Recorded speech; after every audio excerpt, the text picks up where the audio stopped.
Pérez Dayán. Pérez Dayán, exactamente. Y a todos se nos debe de acordar y recordar su nombre, pues por el resto de la historia, porque fue gracias a su voto que la reforma al Poder Judicial no puede detenerse. Y nos damos cuenta en el momento en el que empieza a argumentar en contra, y de verdad fue un dolor tan profundo allá afuera de la Corte, porque todos esos ciudadanos, ciudadanas, los trabajadores del Poder Judicial, las organizaciones civiles, estaban tan seguros de que se iba a argumentar a favor los 8 ministros que sabíamos que eran el contrapeso de este país, que cuando llegó este argumento de Pérez Dayán tan injustificable, de verdad fue conmovedor y fue muy triste. Emilio, no sé si lo compartes, ver lágrimas de la gente, ese sentimiento de decepción, ese sentimiento de sentirse traicionados, de sentirse acorralados, porque pues alguien no aguantó 2 cachetadas, y la verdad es que para todos fue algo que seguramente marcará obviamente la historia de nuestro país, pero personalmente me causó una tristeza y una decepción increíble. Y bueno, pues particularmente esta semana fue bastante difícil, Emilio. Todos, me incluyo y seguramente te incluyo, pues estábamos muy confiados en lo robusta que pudiera ser la Corte en su decisión. Creíamos tener a 8 ministros muy, digamos que muy plantados en la decisión de poder conservar, de poder preservar la división de poderes, y que lo iba a hacer a costa de lo que fuera. Sin embargo, pues desafortunadamente, lo platicamos el viernes pasado, no entendíamos la razón por la que se había pospuesto la discusión del proyecto que presenta el ministro González Alcántara, pero bueno, finalmente se pone a discusión el martes, y pues con la tristeza y la enorme sorpresa de encontrarnos con que un ministro se había doblado. El ministro, híjole, recuérdame su nombre, que se me fue ahorita, y que no debiera, porque a todos se nos debe. Pérez Dayán. Pérez Dayán, exactamente. Y a todos se nos debe de acordar y recordar su nombre, pues por el resto de la historia, porque fue gracias a su voto que la reforma al Poder Judicial no puede detenerse. Y nos damos cuenta en el momento en el que empieza a argumentar en contra, y de verdad fue un dolor tan profundo allá afuera de la Corte, porque todos esos ciudadanos, ciudadanas, los trabajadores del Poder Judicial, las organizaciones civiles, estaban tan seguros de que se iba a argumentar a favor los 8 ministros que sabíamos que eran el contrapeso de este país, que cuando llegó este argumento de Pérez Dayán tan injustificable, de verdad fue conmovedor y fue muy triste. Emilio, no sé si lo compartes, ver lágrimas de la gente, ver ese sentimiento de decepción, ese sentimiento de sentirse traicionados, de sentirse acorralados, porque pues alguien no aguantó 2 cachetadas, y la verdad es que para todos fue algo que seguramente marcará obviamente la historia de nuestro país, pero personalmente me causó una tristeza y una decepción increíble. No sé qué opinas, amigo. Parto, mi querida Paulina. Vamos a dividir el análisis en partes porque requiere mucha cautela, no solo cautela, requiere procesar con calma. El martes estábamos en una enorme expectativa. Yo creo que habríamos unas 15,000 personas o más afuera de la Suprema Corte. La verdad debo decir que me disgusta la actitud del gobierno de la ciudad y del gobierno de la República, porque hicieron todo lo posible para dificultar el acceso al Zócalo. Bloquearon los accesos al Zócalo. Regresamos a este entendimiento de que se creen dueños del Zócalo. Y lo que hicieron fue disponer vallas y disponer la presencia de personal de seguridad, disponer la presencia probablemente de la versión chilanga de Siervos de la Nación. Había cada 5 o 10 metros personas que trabajan para el gobierno de la ciudad. y nos condujeron hasta la calle Venustiano Carranza para salir finalmente a Pino Suárez. Y finalmente el templete tuvo que ponerse más o menos de la mitad de donde está la Suprema Corte hacia el sur.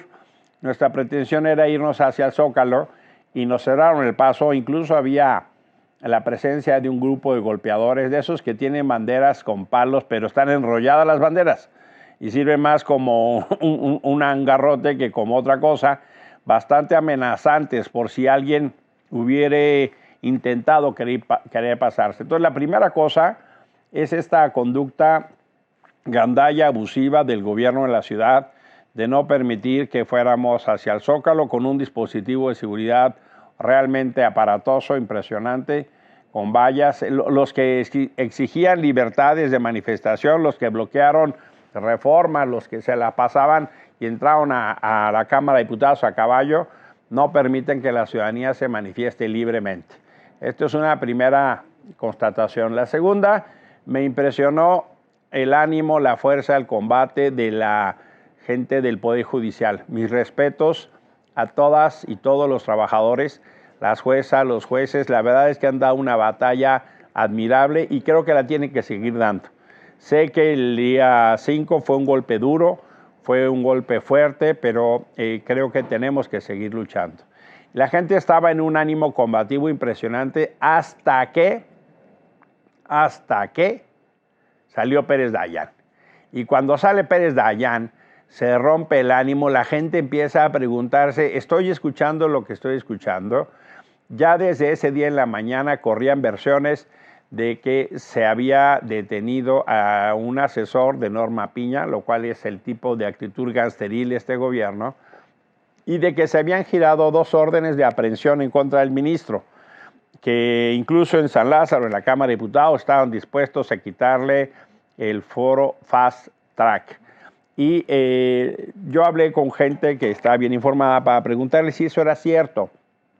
Me dijeron que sí, efectivamente, habían detenido a un asesor de la ministra presidenta Norma Piña, lo cual me parece una actitud absolutamente gangsteril.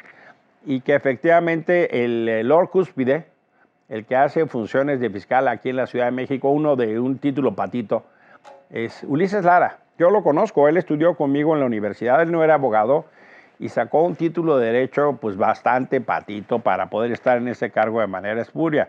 ¿Qué confianza le podemos tener a una persona que falsea la ley o que falsea los títulos para llegar a ocupar un cargo? Bueno, con esas condiciones, el ministro Alberto Pérez Dayán decidió cambiar su voto. Y con eso cambia la historia del país. Con eso no se puede detener de este momento la reforma judicial. Y eso es un duro golpe. Teníamos la expectativa, Pau. Habíamos estado aquí discutiendo varias semanas eso. Hubo una sesión, yo diría, atrabancada en la Suprema Corte. Hay un procedimiento que se sigue. Pero una vez que se supo que no iba a haber los 8 votos, me parece que en la Suprema Corte pues reinó un poco el desorden. Fue una sesión un poco caótica. No sé si tú te quedas con esa impresión, mi Pau. Sí, y la verdad es que también, pues, honor a quien honor merece realmente, Emilio, porque vimos una presidenta de la Corte, de verdad, con un valor que estiró hasta donde le alcanzó, porque inclusive hay que platicarle a la gente que para que una acción de inconstitucionalidad pueda, pues, aprobarse, digámoslo así, se requerían 8 votos de 11. Eso decía la Constitución. Y soy muy clara, eso decía la Constitución. Cuando Morena decide reformar la Constitución, lo que hace es decir que para declarar la inconstitucionalidad se requieren 6 votos.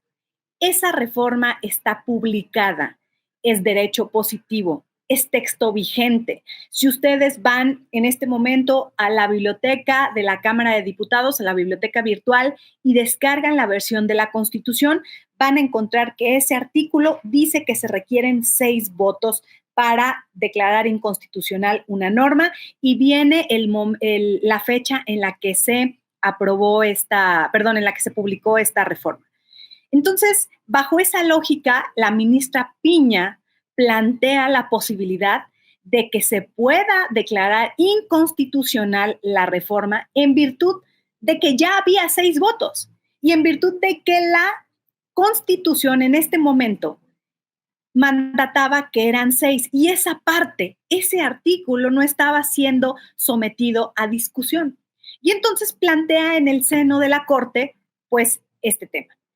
Se van a un receso, no sé, recuerdo que eran como las 3 de la tarde y entonces declaran un receso de la sesión de la Corte para regresar a las 4:30.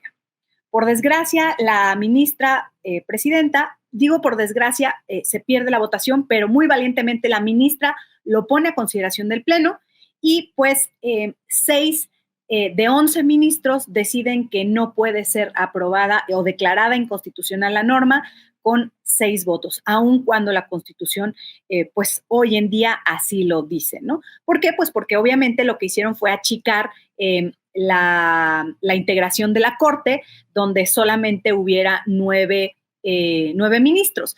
El problema es que Morena reforma al vapor, Emilio. El problema es que si se hubieran percatado de que esto podía impactar en las decisiones futuras, pues a lo mejor hubieran pensado en poner un transitorio y quizá la ministra no hubiera tenido la oportunidad de plantear ese esquema, pero no lo había. Y no lo había porque son una bola de inútiles, porque realmente lo que hacen lo hacen sobre las rodillas y porque lo que hacen está mal hecho. Y el resultado fue que la ministra Norma Piña pudo poner a discusión que esto se aprobara o se declarara inconstitucional de esta manera. Por desgracia, no alcanzó la votación y bueno, pues tenemos el resultado.